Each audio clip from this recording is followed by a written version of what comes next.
yung kanyang reality, ang mga katotohanan ng buhay niya na madalas hindi naman talaga nakakatawa.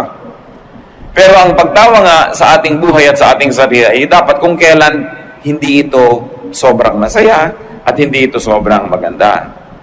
Katulad halimbawa ni Abraham, pinangakuan ng Diyos na magiging ama ng napakaraming mga tao, pero ang tanda na niya, 100 years old na, wala pa siya ni isang anak na maituturing na ito yung legitimate na anak niya na siyang magiging katotohanan ng pangako sa kanya ng Diyos.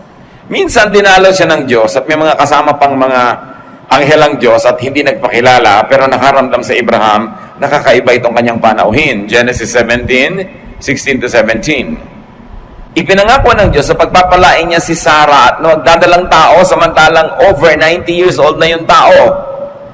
Sabi ng Diyos, I will bless her and you will have a son by her. She will become the mother of nations and some of her descendants will live and be kings. Abraham bowed with his face to the ground and thought, I am almost 100 years old. How can I become a father? And Sarah is 90. How can she have a child? So he started laughing. Kaharap ni Abraham ang Panginoong Diyos, napaka-serious ng subject matter, pero hindi niya napigil at hindi naman niya pinigil na tumawa. Ano ang kanyang tinatawanan? Yung katotohanan na siya ay halos ang daang taon na at ang kanyang asawa ay mahigit 70 taon na, tapos sasabihan pa siya ng Diyos na magkakaroon pa daw sila ng anak. Isang lesson dito is love at yourself, not at others. Kinisan yung comedy, nagiging tragedy kasi ang pinagtatawanan, iba. Dapat humanap ka sa buhay mo ng siya mong ikakatawa. At ang hinahanap nga natin, yung normally, hindi naman nakakatawa by itself dahil bakit kailangan mo pa mag-effort tumawa, na kung nakakatawa na talaga. Pero yung nakakalungkot, pag nahanapan mo yon ng nakakatawa at nakakatawa, blessed ka. Laugh at your situation. Maraming sitwasyon sa buhay, hindi maganda sa tingin natin. Hindi dapat ipagdiwang at lalong hindi dapat ikatuwa. Pero anong choice mo? Malungkot, magmukmok, magalit sa mundo. That's your only other choice. So choose to laugh at it. Genesis 18, 10 to 14, kakambal nung kwento kanina. One of the guests was the Lord. And he said, I'll come back about this time next year, and when I do, Sarah will already have a son. Sarah was behind Abraham, listening at the entrance to the tent. Abraham and Sarah were very old, and Sarah was well past the age of having children. So she laughed and said to herself, now that I am worn out and my husband is old, will I really know such happiness? The Lord asked Abraham, why did Sarah laugh?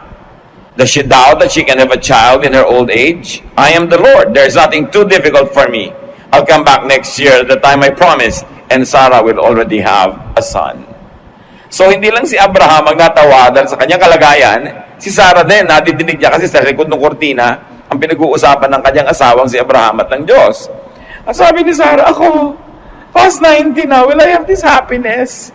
Siguro hindi lang yung pagkakaroon ng anak ang kanyang pinagtatawanan, kundi mismo yung capacity nilang dalawa para magtalik at magkaroon pa ng anak pa.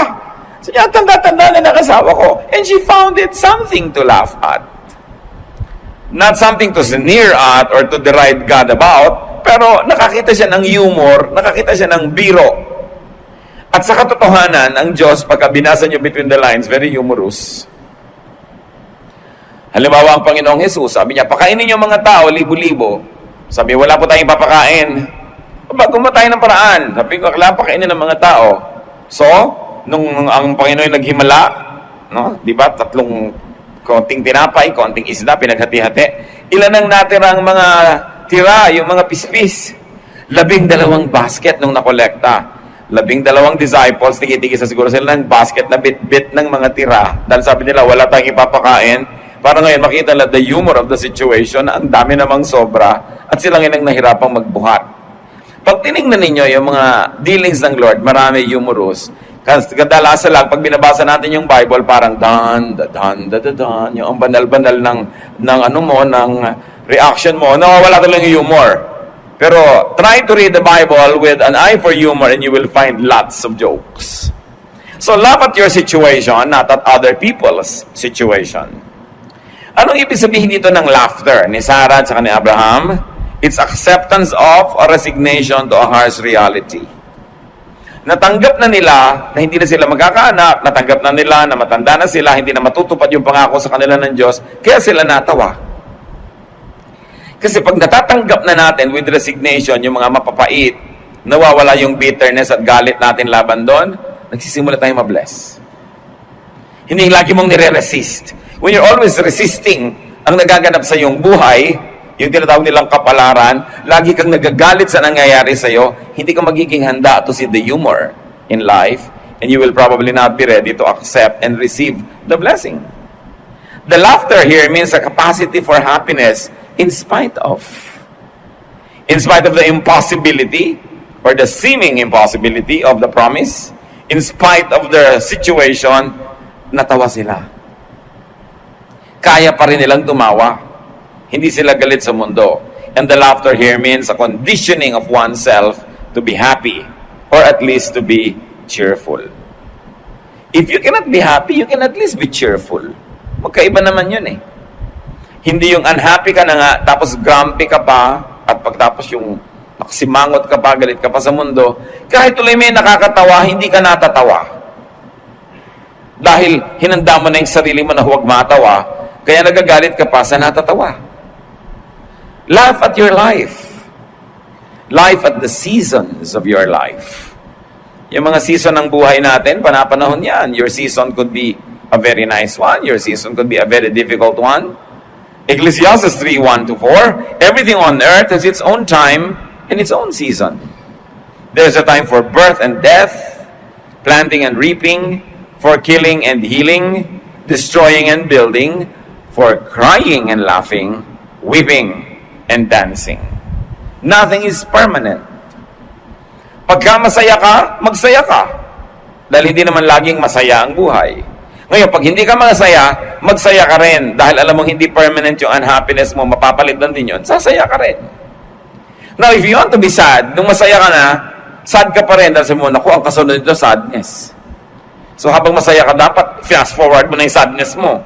Tapos, nung sad ka pa rin, hindi ka rin kahit kailan sasaya. It's a matter of choice. Nasa choice mo yan. Merong ikinalulungkot na wala silang kabiyak. Merong may ikinalulungkot na meron silang kabiyak. Pwede mo nung ikasaya na wala. Dahil may advantage yun. Pero mo ikasayang meron, it's your decision. Nothing is permanent. Change is always happening. So watch for changes and the relief that transitions bring. Lahat ng pagbabago, may ibinibigay na relief yan. Hindi lang discomfort. Kailangan i-develop mo yung mata mo, kapatid, na makita yon. Fortify your life with a positive attitude and optimism. Paano mo nalalagyan ng pader ang buhay mo para mailigtas ka sa mga lungkot nito? Doon mag-develop ka ng optimism. Yung ang nakikita mo, positive. Yung proverbial kasabihan that some people see a glass half empty. Pagka sila ay negative ang paningin. Some people see a glass half full kung positive ang paningin nila. So kung may kalahating baso pa ng tubig, sabi mo, ay, meron pang natirang kalahati. Positive ang attitude mo. Kung negative naman, ay, wala na yung kalahati, naubos na. Kalahati na lang natira. Pwede mong gawing negative. So the same kalahating basong tubig will make you feel good or bad. It depends on your attitude. Kailangan patibayin mo ang iyong buhay sa pag-develop ng isang very positive disposition. Nasiraan kayo ng sasakyan, matagal gagawin, o maghahanap ka ng kain na ng halo-halo, kakain kayo ng halo-halo, mangunguyakoy kayo doon sa tindahan ng halo-halo. Kasi magreklamo ka sa buhay at magalit, maghihintay ka rin naman habang ginagawa yung sasakyan mo. It's all up to you. Fortify your life with contentment on demand. Yung, ay kailangan may makita akong contentment. Kailangan sumaya ako sa sitwasyon na ito kahit nasa sinasabi ng iba, hindi ako dapat maging masaya. Nasa sayo yon. Fortify your life with cheerfulness. Positive dapat tayo sa paningin. Proverbs 15:15, the poor have a hard life, but being content is as good as an endless feast. So, yung totoo, mahirap ang buhay ng mga mahirap kasi mahirap maghanap buhay ng konti yung kinikita mo sa sobrang pagod. Sabi niya, pero kung kontento, daig mo pa ang may piyesta araw-araw. Kung mayaman ka naman, wala kang contentment, kahit piyesta araw-araw, hindi ka pa rin masaya at nasisiyahan. Bit-bit mo ang iyong kaligayahan. Dala-dala mo rin ang iyong kalungkutan. Nasa sayo kung alin na yung bibitawan at kung alin ang iyong patuloy na buhatin. So laugh at your comedy. Ang buhay ng tao, ang dami-daming comedy. Laugh at your tragedy. Or laugh in spite of your tragedy.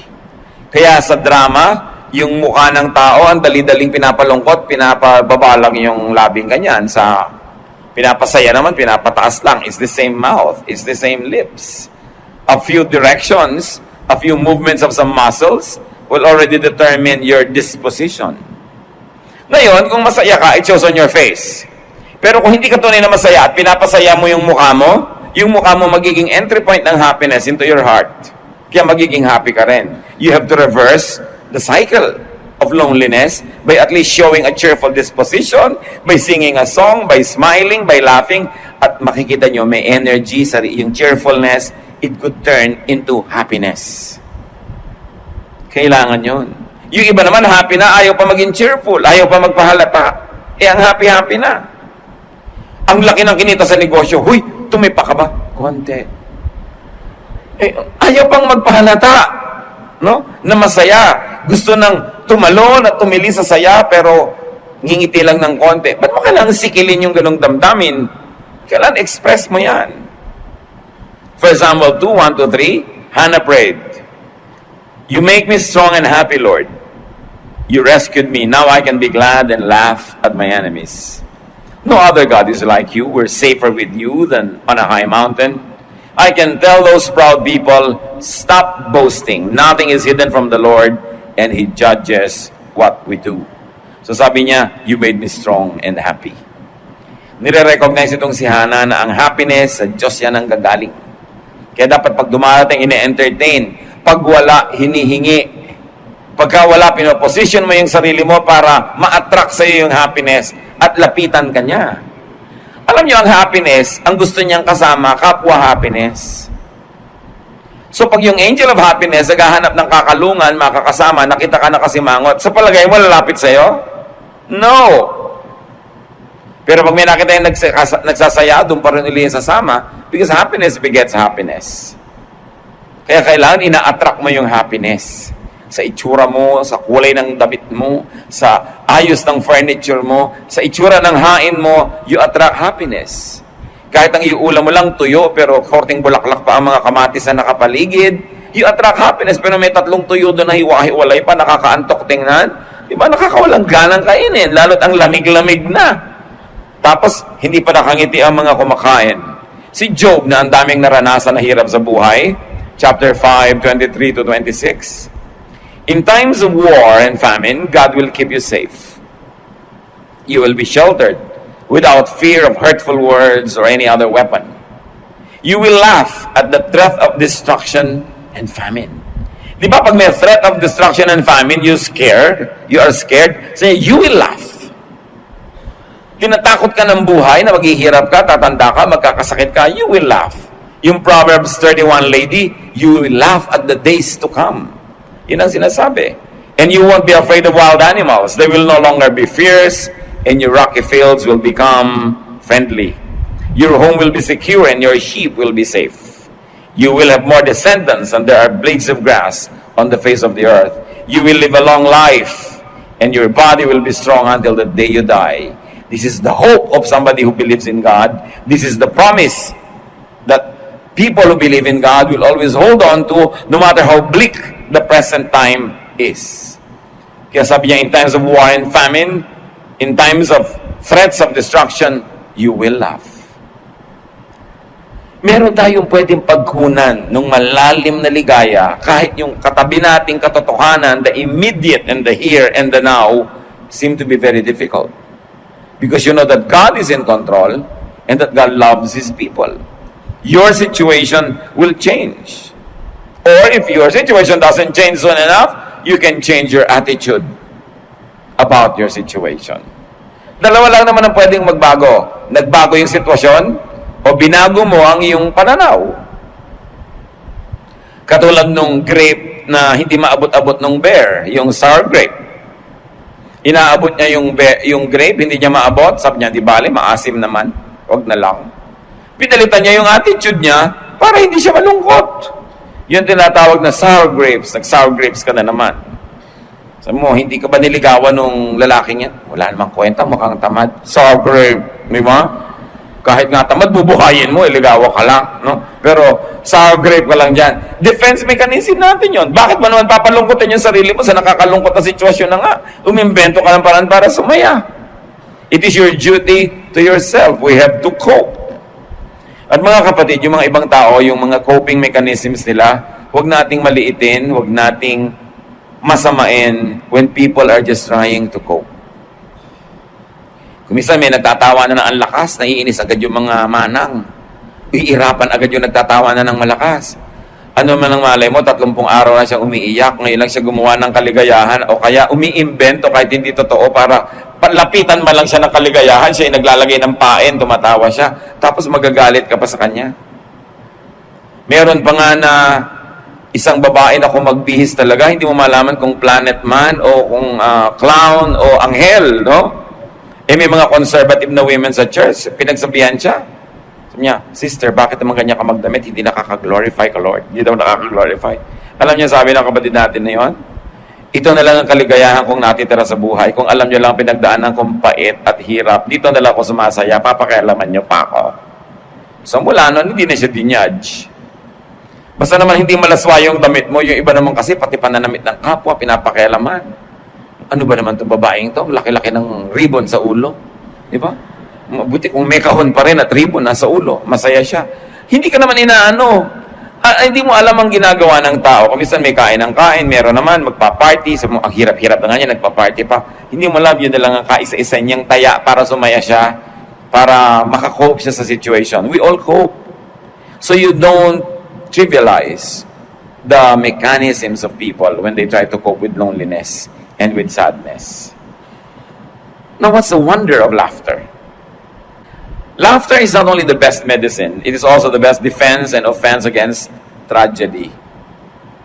Pag kaya mong tumawa sa anumang bagay, hindi ka maitutumba ng anumang bagay na yon. Proverbs 17:22, if you are cheerful, you feel good. If you are sad, you hurt all over. So it's your choice. Will I be cheerful? Or will I be sad?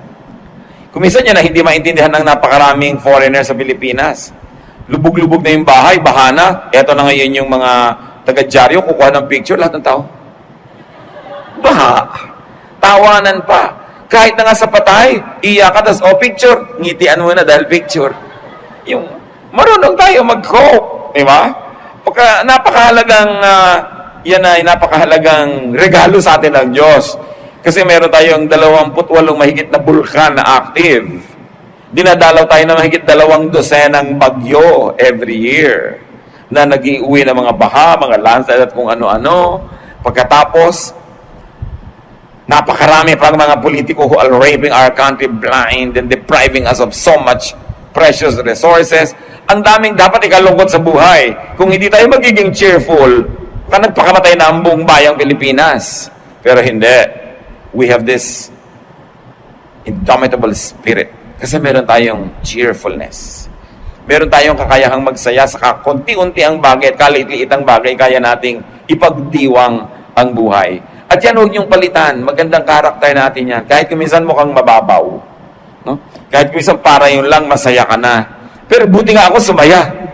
Buti nga, madali akong pasayahin, mababaw lang. Kasi ang hirap pa, ang dami pang kailangan para sumaya. Sabi, if you are cheerful, you feel good. So, pag hindi kayo masaya, mga kapatid, huwag kayong magmukmok.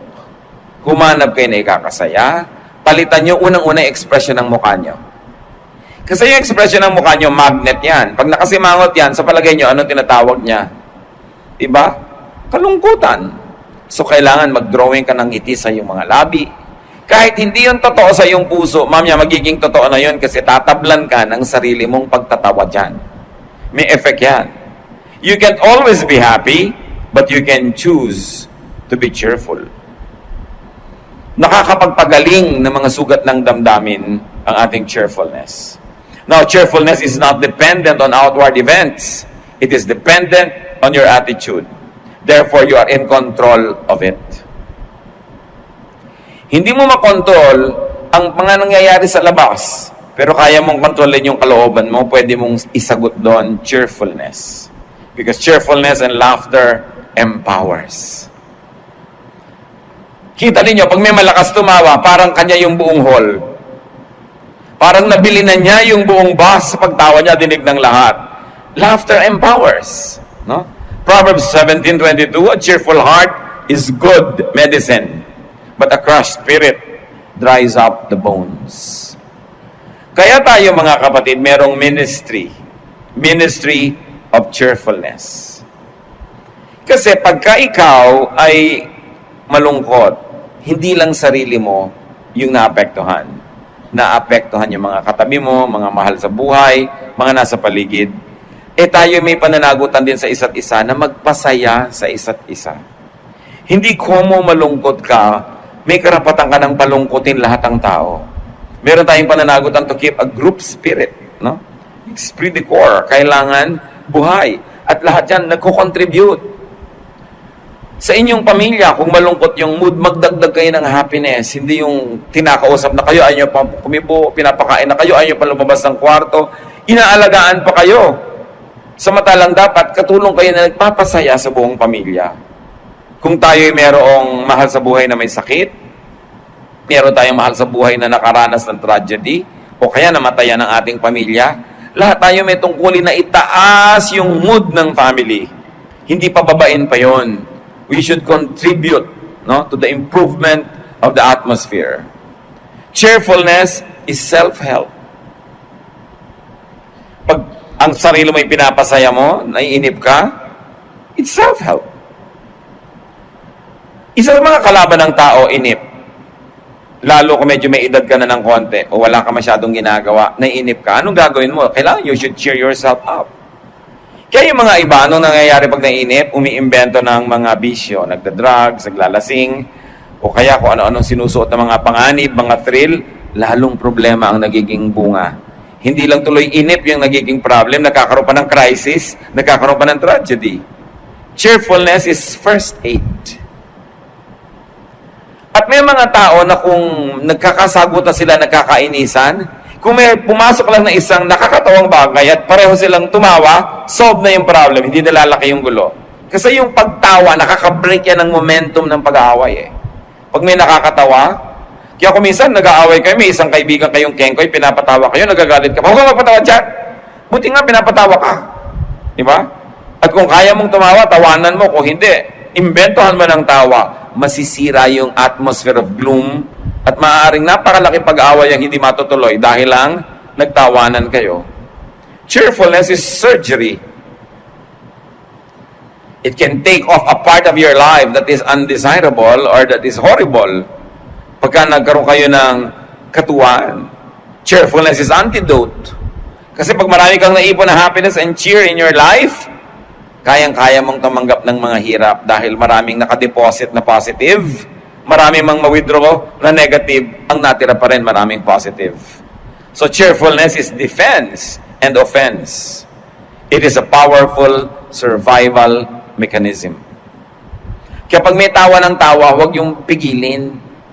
Huwag yung lagi yung sinisikil yung tawa ng tawa. Dahil musika, sa tenga natin yung laughter. Nakakahawa nga yan eh, yung tawa. Subukan ninyo, maglagay kayo sa iPad nyo, kaya maglagay kayo sa recorder, maglagay kayo sa computer nyo ng mga tawa. Yung talagang tawang parang gumugulong sa sahig yung tumatawa. Makinig ka lang, natatawa ka na rin. Lagyan nyo kaya ng panaghoy. Ang i-recording nyo, yung mga iyak. Hindi nyo, may talab din sa inyo yan. Pinipili nyo kung anong dinidinig. Pinipili nyo kung anong pinapapasok sa tenga, kasi pagpasok sa tenga, pumapasok sa brain. Pagkapasok dyan, brain na eh.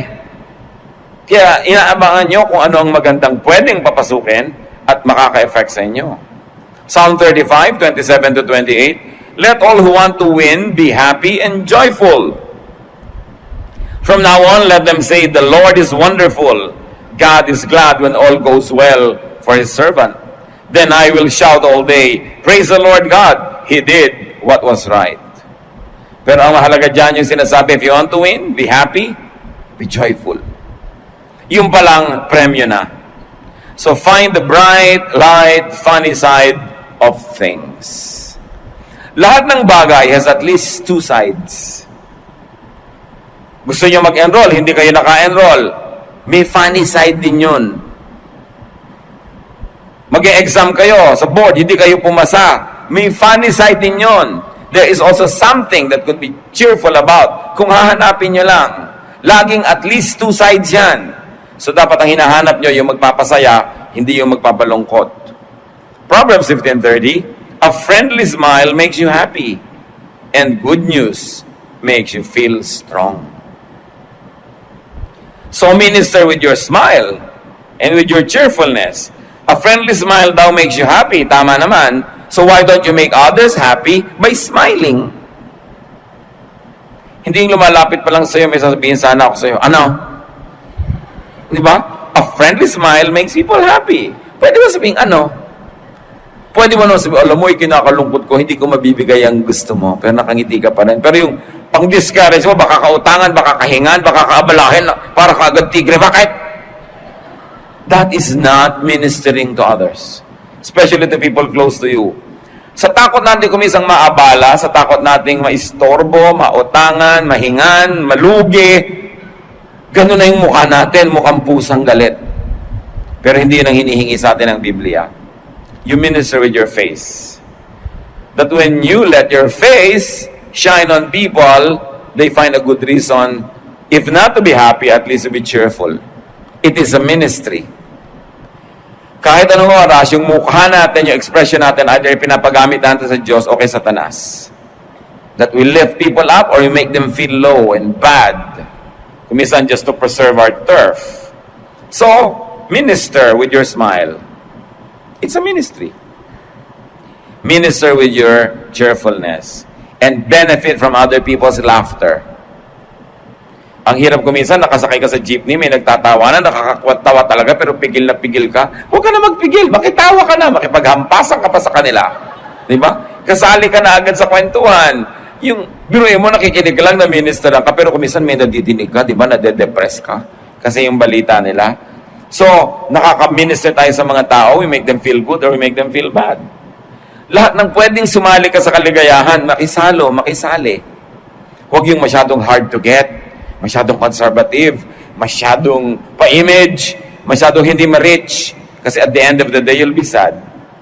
Or at least you will not be happy. Psalm 16, 10-11, I am your chosen one. You won't leave me in the grave or let my body decay. You have shown me the path of life, and you make me glad by being near to me. Sitting at your right side, I will always be joyful. So, ang tinutukoy dito, yung presence, katabi lang kita, kasama lang kita, masaya na ako.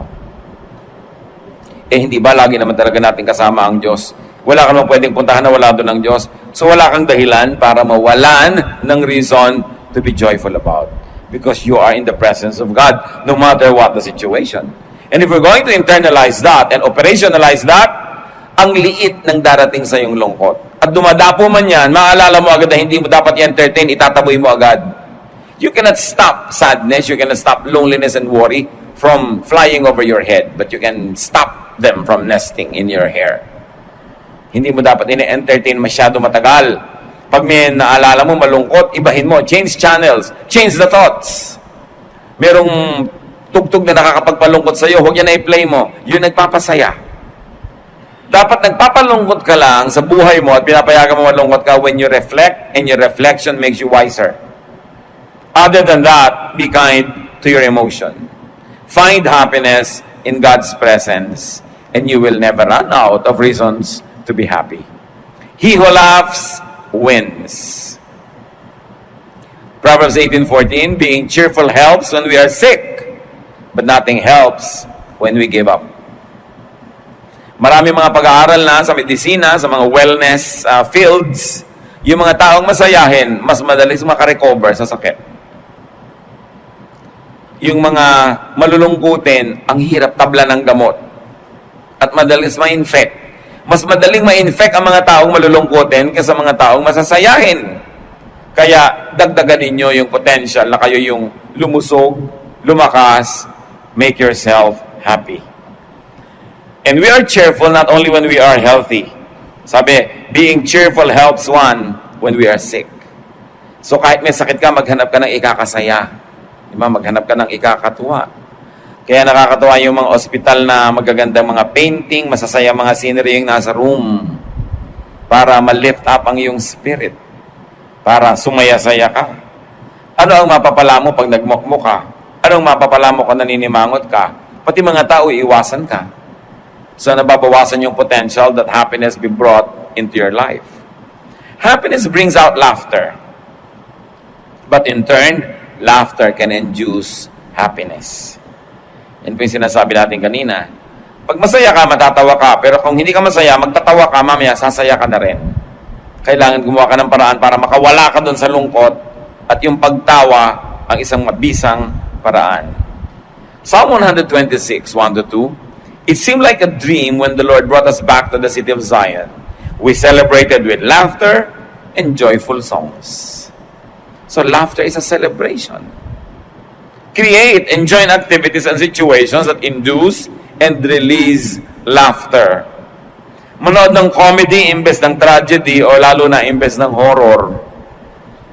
Bakit ka naman magbabayad para tumaas ang presyon, para matakot, para kilabutan, para nervyusin? Masama sa katawan yun. Kailangan merong nakakatawa. Kung meron kayong mga paboritong pelikula na talagang natatawa kayo, replay lang, replay ng replay, hindi naman nawawala ng talab yun. Pero ang nakikita ko maraming nire-replay ng mga tao, yung drama. Yung nakakaiyak, ito iiyak na naman siya sa part na yon. In fact, magsisimula na siyang manood, may katabi pang isang kahon na Kleenex. Pero ipapayakin mo ang sarili mo, nakakadrain yan. Kaya, maganda yung gift na meron kayong kaibigan na may sense of humor.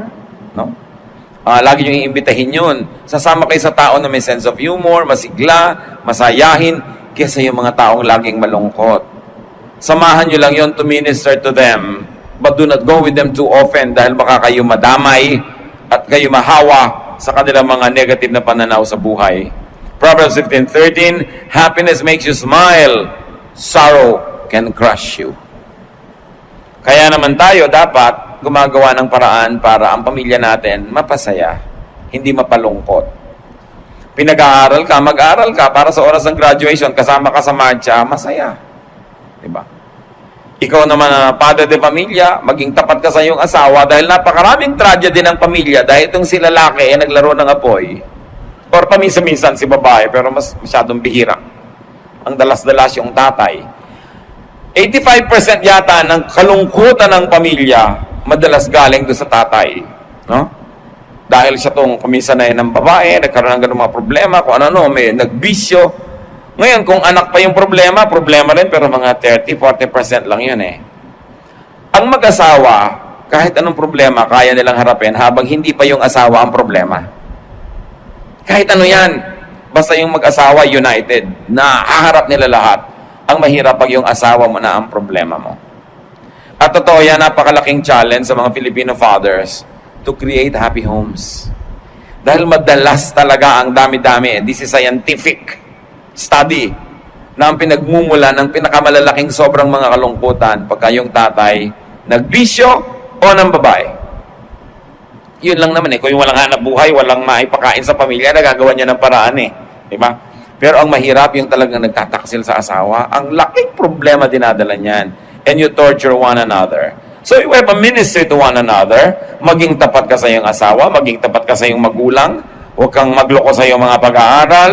Babae ka, huwag ka munang magpakalat-kalat kung saan-saan and reserve your pregnancy after marriage. Hindi ang aga-aga nangyayari, nahihirapan yung buong kamag-anak mo. Lahat tayo may pananagutan sa isa't isa. At meron tayong kontribusyon dapat na kaligayahan sa pamilya, sa community, sa bansa. Hindi ang kontribusyon natin, kalungkutan nila, pag-aalala, pamamroblema, kahihiyan. Dapat siniserious natin that we must be positive contributors to our families. Happiness is a gift from the outside. Cheerfulness is an attitude from within. So kung wala ka ng gift from the outside, begin from within you. Kasi kaya mo yun to be cheerful. Happiness brings cheer. Cheerfulness extracts happiness from the universe.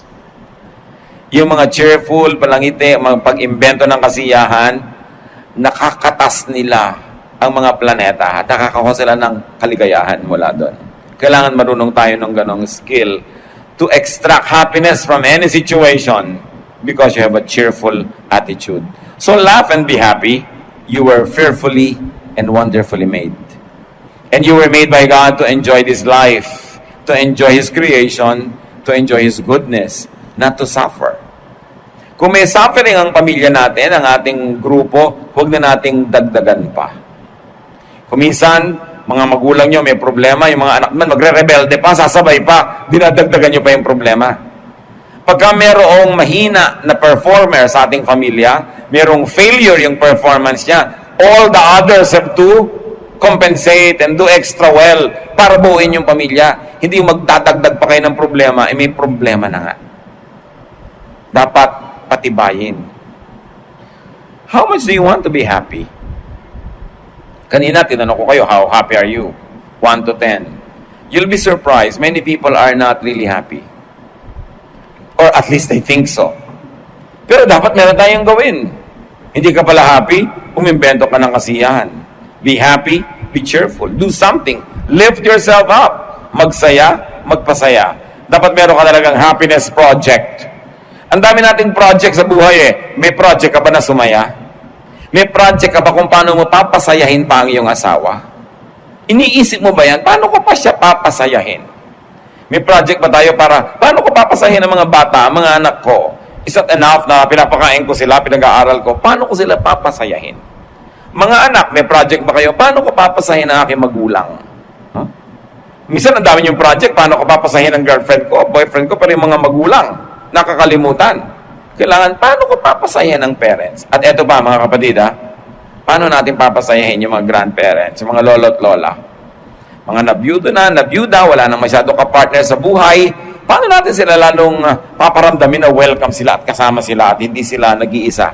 Paano natin bibigyan pa ng kulay, sigla yung mga nalalabing panahon nila dito sa lupa? Meron tayong pananagutan sa isa't isa. Pero para nyo magawa yon, pasayahin nyo muna ang sarili nyo because you cannot give what you do not have. Kung ang tingin nyo sa sarili nyo ay kayo malulungkutin, baguhin nyo yan. Hindi yan ang gusto ng Diyos para sa inyo. Tsaka sigurado may nadadamay. Magpasaya tayo, pasayahin natin ang buhay para dumadating man yung mga hirap, dumadating man yung mga hindi natin maiiwas sa mga pagsubok, maraming reserve of goodwill, reserve of happiness and cheerfulness inside of us so we will survive because God likes us to prevail. God likes us to be victorious. Ama namin sa langit, suriin mo po kami. Kayo nakakakita kung sino sa amin ang mga malulungkot, generally speaking. Ituro mo sa amin at ipakita mo sa amin, Lord, ang pinagmumula ng mga lungkot ng buhay namin at kung ano ang mga attitude, ugali, asal, behavior namin na lalong nagpapalala sa mga lungkot na ito, nagpapatagal, nagpapalalim. Turuan mo kami, Lord, to have a positive disposition, to have a victorious attitude, and to win over the works of darkness in our lives. Because we believe, Lord, that unhappiness doesn't come from you. Sadness, sorrow doesn't come from you. It comes from the enemy who prowls around like a roaring lion looking someone to devour. Teach us to be watchful, teach us to be wise, and to reject the advances of the evil one to make us sorrowful. Turuan mo kami, Lord, to take control of our lives under your power and guidance so we can make ourselves and the people around us happier. Magbulay-bulay tayo, mga kapatid. Identify natin sa tulong ng Espiritu ng Diyos yung ating mga ugali, asal na nagpapalungkot. Ipagdiwang natin yung mga ugali at asal natin nagpapasaya at let's do it more. And be serious about our ministry to spread happiness and cheer.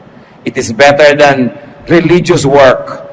It's like spreading the gospel when you spread happiness, when you spread cheer. Lord, sa amin pong pananahimik sumandali, kausapin niyo po kami, papagliwanagin yung mga isip namin, at nawa lahat kami magkaroon ng clearer ideas how to be happier ourselves, how to be more cheerful,